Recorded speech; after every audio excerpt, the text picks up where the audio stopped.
Assalamualaikum warahmatullahi wabarakatuh.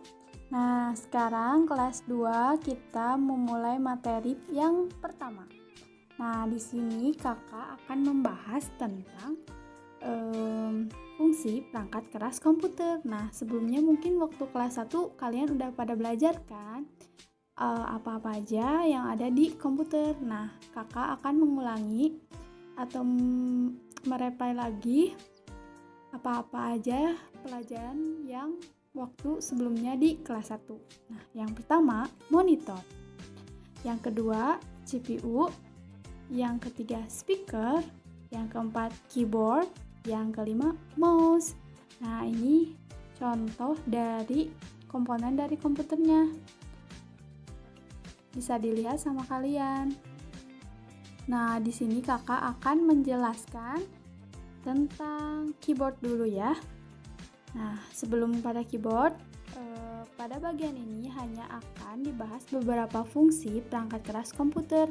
Adapun fungsi dari bagian-bagian perangkat keras komputer adalah sebagai berikut. Pertama, keyboard berbentuk seperti papan ketik dengan tombol-tombol bertuliskan huruf A sampai Z. Kemudian, angka dari 0 sampai 9 dan fungsi-fungsi khusus lainnya. Ini adalah alat yang digunakan untuk memasukkan data dengan cara mengetik lewat penekanan tombol di atasnya. Nah, di sini Kakak akan menjelaskan selain ada tombol-tombol seperti huruf, angka. Nah, di sini kemudian ada tombol yang namanya QWERTY. Tombol ini terdiri dari yang tadi Kakak sebutkan. Nah, kalian udah tahu kan di situ ada apa aja? Yuk kita lihat bentuk keyboard yang sebenarnya. Nah, pada bagian ini ada tombol-tombol angka. Nah, ini angka-angkanya. Kemudian ini huruf-huruf yang kalau kalian ngetik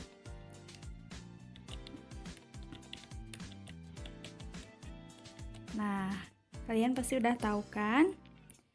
Nah, di sini juga Kakak akan menjelaskan bagian-bagian seperti ini apa aja fungsi dan kegunaannya untuk kalian ngetik.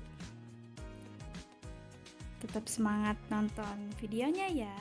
Nah, di sebelah tanda-tanda yang ini kan ada backspace yang ini kan. Nah, ini fungsinya itu sebagai untuk menghapus karakter yang ada di sebelah kiri kursor, atau untuk kalian kalau misalnya nih kalian nih ngetik nih nama kalian, nama misalnya contoh, nah kalian salah, nah ini untuk menghapusnya itu kalian langsung hapus aja. Nah, kemudian apa ini fungsinya shift, ini untuk apa nih? Shift ini ada dua, ada di sebelah kanan maupun kiri, sama aja fungsinya. Tombol shift ini berfungsi untuk menulis tanda baca yang ada di bagian atas dari suatu tombol yang memiliki dua huruf atau angka atau tanda baca untuk mengetik huruf besar, dan jika ditekan bersama dengan tombol kontrol kursor berfungsi untuk membuat blok. Nah, nanti Kakak akan kasih contoh buat kalian. Nah, contohnya seperti ini, kalian tekan tombol shift-nya, terus kalian klik angka P, nanti otomatis si tulisan P-nya ini jadi kapital.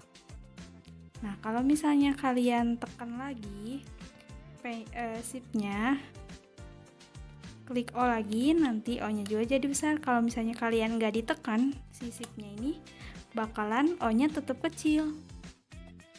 Gitu, tapi dengan syarat si caps lock-nya ini harus dalam keadaan mati. Nih, ini kan mati ya caps lock-nya.